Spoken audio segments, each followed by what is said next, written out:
نظریاتی زندگی گزاریں. اگر دوڑ دھوپ صرف بہترین گھر کی ہوتی، اگر دوڑ دھوپ صرف جائیدادیں بنانے کی ہوتی، اگر یہی کام ہوتا، میں کہا کرتا ہوں اگر دولت بڑی پیاری ہوتی نا تو سب سے زیادہ سیدہ فاطمہ کے گھر ہوتی. اگر یہ کوئی بہت اعلیٰ چیز ہوتی تو یہ تو وہ والا گھرانہ ہے کہ 3 دن چولہا نہیں جلا. اور کنز المال میں وہ لفظ موجود ہے کہ حضرت ابو ہریرہ فرماتے ہیں کہ اونٹ کے بالوں کی بنی ہوئی چادر سیدہ فاطمہ نے اوڑھی ہوئی تھی. اونٹ کے بالوں کی بنی ہوئی چادر، اور وہ چکی پیس رہی تھی، چکی چلا رہی تھی. کہتے حضور نے دیکھا تو نبی پاک کی آنکھوں میں آنسو ضرور آئے. اور پتہ محبوب نے کیا فرمایا؟ یہ کنز المال میں موجود ہے. محبوب فرمانے لگے شہزادی دنیا میں تھوڑی سی تکلیف برداشت کرو، آخرت کی ساری عزتیں اللہ تمہیں ہی عطا فرمائے. سبحان اللہ. یہ تھوڑی دشواری ہے. یہاں ہر بندے کی بیٹی دکھی نہیں، جس کو بھی پوچھ لیں دکھی ہے، جس سے بھی پوچھ لیں. حضرت جی دعا کرنا، پیر صاحب دعا کرنا، مفتی صاحب دعا کرنا، بزرگوں دعا کرنا. کیوں جی؟ بیٹی بڑی تکلیف میں. کیوں جی؟ کہتے سسرال والے کام بڑا کراتے ہیں. چکی پیستی ہے، لیپا پوتی کرتی ہے، اس کے ہاتھوں میں چھالے پڑ جاتے ہیں. ایسا ہوتا ہے کہ ستو کبھی آ جائیں تو پھر سارا دن ان ستووں پہ ہی گزر جائے. کبھی ایسا ہوتا ہے کہ 3 دن روزے رکھے جائیں اور ایک کھجور اور ایک پانی ملے افطار سحر کے وقت. یوں بھی کبھی وقت گزارا ہے. اور میرے عزیزوں یاد رکھنا، ہم نے جو مزاج اختیار کر لیا ہے نا اس وقت، یہ جو پوری دنیا میں گاڑیاں بھاگ رہی ہیں، ملک سے باہر لوگ جا رہے ہیں، دولتیں جمع ہو رہی ہیں، یہ ضروریات کا رٹا نہیں، یہ ضروریات نہیں، یہ خواہشات ہیں. ضروریات تو پوری ہو رہی تھی لیکن وہ جو خواہشات کی تکمیل تھی، وہ جو پڑوسیوں کی بڑی کار ہمیں پریشان کر رہی تھی، وہ جو گھر کے سامنے ایک پلاٹ تھا اور دل کر رہا تھا حویلی نہ بنا لوں، وہ جو ٹینشنیں تھی انہوں نے بہت بھگایا، لوگوں کو تھکا دیا. نظریاتی زندگی، اور نظریاتی زندگی میں کچھ کرنے کا عہد، کچھ ارادہ کیا جائے کچھ کام کرنے کا. دیکھو سارے لوگ ساری ڈیوٹیاں تو نہیں کر سکتے. میں یہ مائک اپریٹ نہیں کر سکتا، تو پھر میرا خیال ہے مجھے اس بندے کی بھی قدر کرنی چاہیے جو اسے چلا سکتا ہے. جو کام میں گاڑی میں سفر کرتا رہتا ہوں، وہ کہاں گھوم آتے ہیں تو میں تو سو جاتا ہوں کئی دفعہ گاڑی میں، لیکن ڈرائیور کو لوگ ڈرائیور کہہ کے پکارتے ہیں، حالانکہ تو سویا ہوا تھا، وہ تو جاگ رہا تھا. اس کی اہمیت کو سمجھنا چاہیے. ہم نہ زندگی میں کوئی بھی کام کریں، ایک تو کام کریں اور جو ایک کریں زندگی میں، لیکن ذرا سونا کر کے کریں. کوئی ایک مقصد بنا لیں، کوئی ایک مقصد ہو، کوئی ارادہ ہو، کوئی پروگرام ہو. نہ سمجھ آئے تو بخاری میں حدیث موجود ہے، ایک بوڑھی اماں حضور کی مسجد میں جھاڑو دیتی تھی. اور چلو کچھ کرتی تو تھی نا یار. اور دیکھو سعادت، جھاڑو وہاں دیتی ہے جہاں 70,000 فرشتے سویرے آتے ہیں، 70 شام آتے ہیں. سبحان اللہ. سبحان اللہ. حضور کی مسجد شریف میں جھاڑو دیتی ہے خاتون. ہمارے ہاں تو خیر امام خطیب کی بھی کوئی قدر نہیں ہوتی، کوئی نہیں ہوتی. امام کبھی کو مشورہ دے لے تو کہتے ہیں اسلام زیادہ دیندہ ہے، مولوی نواں لے آؤ، مشورے زیادہ دیتا ہے، اس کو چینج کرو. اور مسجد کے خادم کی کوئی حیثیت، لیکن جو مسجد میں جھاڑو دینے کی فضیلت ہے نا. حضرت بابا فرید صاحب سے جب کو بندہ کہتا تھا نا دل بڑا پریشان ہے، تو بابا صاحب کہتے تھے مسجد میں جھاڑو دیا کر، اللہ سکون عطا کرے گا. سبحان اللہ. سبحان اللہ. مائک میں نہ بولیں جی، سنیں بات. مسجد میں جھاڑو دیا کر. اٹھ نہ فریدہ ستیا تے خلقت ویکھن جا، تے متے کوئی مل جائی بخشیا تے چل تم ہی بخشیا جا. اٹھ نہ فریدہ ستیا تے جھاڑو دے مسیت، اوے تو ستا ہے تے رب تے جاگدا ہے، تیری ڈاڈے نال پرید. اٹھ نہ کچھ کر. وہ خاتون چلو کوئی کام تو کرتی تھی نا.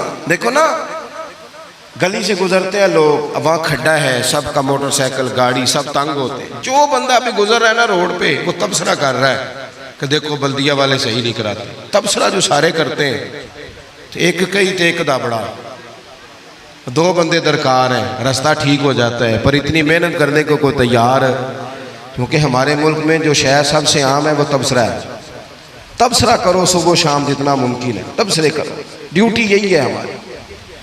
وہ خاتون مسجد شریف میں جھاڑو دیتی تھی، کوئی زندگی کا مقصد تو بنایا، کوئی نظریہ تو ہے۔ صحابہ نماز پڑھ کے چلے جاتے، خاتون جھاڑو لیتی، حضور کی مسجد شریف میں جھاڑو دیتی، بیمار ہو گئی، قربان جائے، حضور تیمارداری کے لیے تشریف لے گئے، رات کو انتقال ہو گیا، ٹھنڈ کا موسم تھا، حضور کا حکم ہے جلدی تدفین کر دو، صحابہ نے تکلیف دینا مناسب نہ جانا، اس خاتون کی تدفین کر دی۔ سارا کچھ جاننے والے رسول جو فرش پہ کھڑے ہو کے عرش کی خبریں دیں، وہ تشریف لائے اور آ کر کے پوچھا خبر کیوں نہیں دی مجھے اس بوڑھی کے جنازے کی؟ کوئی کام تو کرتی تھی نا، کوئی ڈیوٹی تو تھی نا، خبر کیوں نہیں دی؟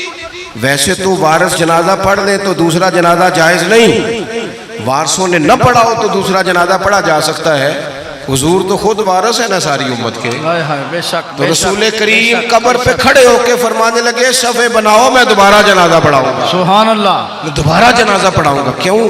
زندگی میں کوئی خدمات تو ہے نا، کوئی ڈیوٹی تو ہے نا۔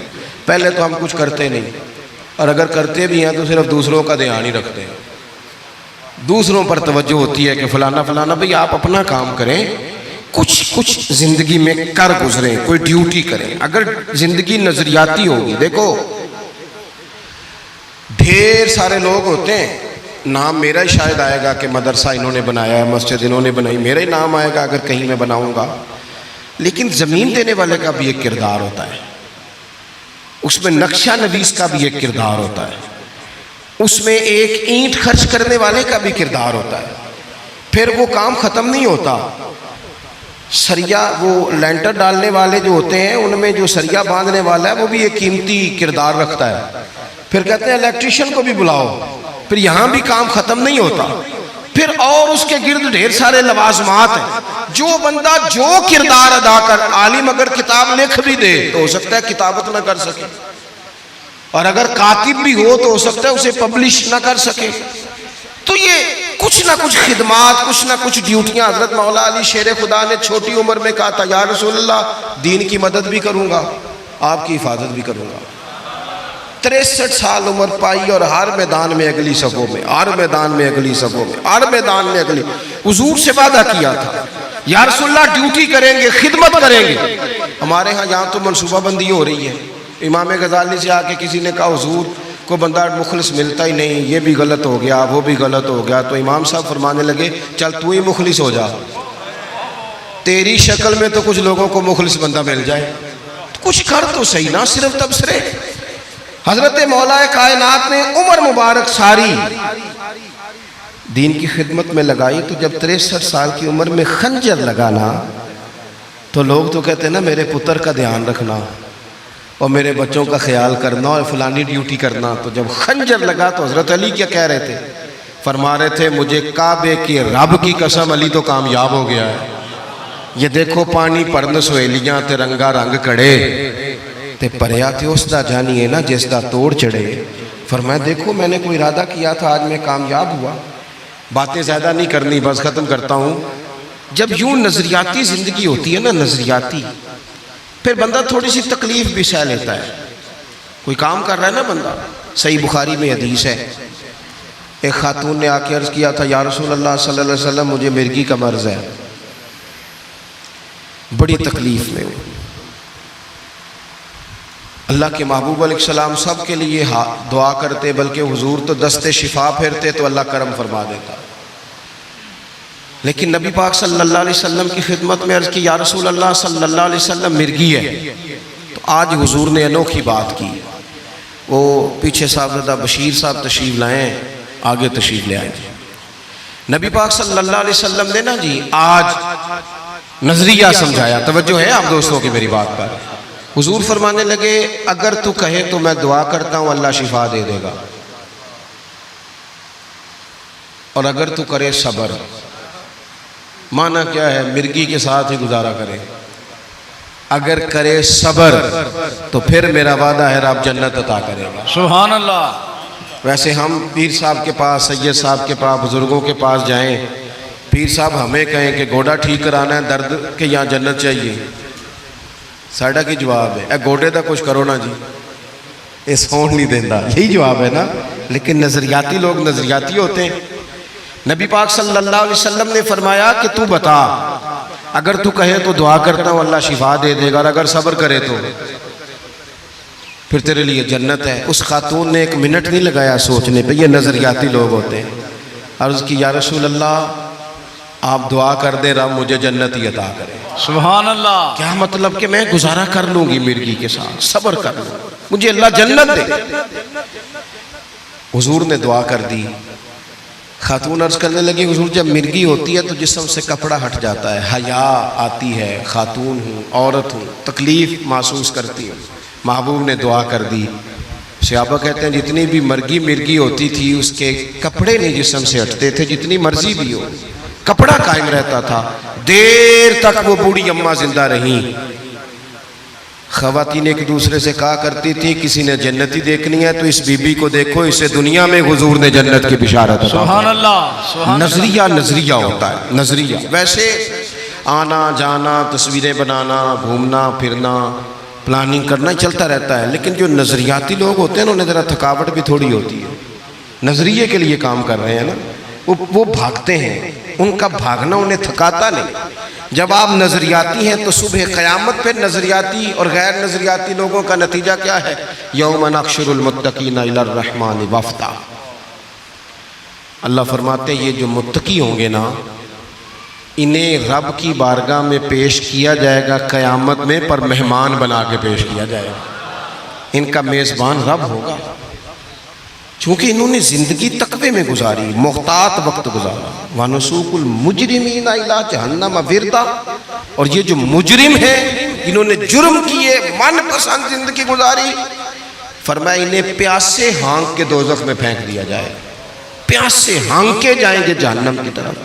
اپنی زندگی میں کچھ ارادہ کریں۔ دیکھیں دھوپ چھاؤں آئے گی، وہ ہمارے یہاں کچھ لوگ کہتے ہیں دھوکے بڑے ہیں جی، ہنسے کیسے؟ تو میں کہا کرتا ہوں کہ اتنی تکلیفیں کسی کو نہیں آئیں جتنی حضور کو آئی ہیں۔ پر آپ فرمان پڑھیں، حضرت حارث بن عبداللہ کہتے ہیں میں نے تو مدینے والے محبوب کو جب بھی دیکھا ہے مسکراتے دیکھا ہے۔ سارے کام 7 سال چلتے ہیں لیکن اپنی زندگی میں کوئی مقصد ہونا۔ یہ جن بزرگوں کے ہم آراس میں آتے ہیں نا، انہوں نے کوئی مقصد حیات بنایا۔ یہ مت سمجھنا کہ ساری زندگی پھولوں پہ گزری، یہ عرس وغیرہ یہ سارے کام بعد میں ہوتے ہیں، بعد، ورنہ ڈھیر سارے صوفیاء ایسے ہیں جنہوں نے روڑے کھا کے وقت گزارا، بڑے ٹھیک ٹھاک روڑے کھائے، بڑی تکلیفیں برداشت کی، اور ان کی اگر آپ تاریخ پڑھیں گے تو بڑا کچھ ان کے ساتھ کیا گیا، بڑے معاملات ہوئے۔ ایسا نہیں یہ شہادت گاہ الفت میں قدم رکھنا لوگ آسان سمجھتے ہیں مسلمان ہونا، یہ بڑا مشکل کام ہے، اس سے ہو کے گزرنا پڑتا ہے۔ لیکن ڈیوٹی کریں، کوئی کام کریں، کچھ اپنے ذمے لیں۔ یہ جو ہم وقت گزار رہے ہیں نا جی، آپ یہاں کیوں بیٹھے کہتے ٹائم پاس کر رہا ہوں، تو میں کہتا ہوں اتنا ٹائم کہاں سے آیا جو آپ کو پاس کرنا پڑا؟ بہت سارے لوگ کہتے ہیں جی میں بور ہو رہا ہوں، تو میں کہتا ہوں یار بور ہونے کا ٹائم بھی تو ہونا چاہیے نا بندے کے پاس۔ آپ کے پاس ٹائم زیادہ ہے اس لیے بور ہو رہے ہیں، ہمیں تو ٹائم ہی نہیں ملتا بور ہونے کا۔ تو جب کوئی کام کرنا ہے آپ نے، جب آگے بڑھنا ہے، کچھ مقاصد حسنہ حاصل کرنا ہے، کچھ امور خیر سر انجام دینے، پھر زندگی میں ان کو طے کریں اور ان پر کام شروع کر دیں۔ دھوپ بھی آئے گی، چھاؤں بھی آئے گی، سکھ بھی آئیں گے، دکھ بھی آئیں گے، لیکن قافلہ رواں دواں رہنا چاہیے۔ اللہ تعالیٰ اس آستانہ نور کو ہمیشہ سلامت رکھے۔ میرا ایک اور جگہ پہ وعدہ تھا، مجھے وہاں آگے بڑھنا ہے۔ یہ جو محفلیں ہوتی ہیں یہ کبھی بھی ان کو شخصیات کی محفلیں نہیں بنانا چاہیے، ساری تقریری نظریے پہ کی ہے۔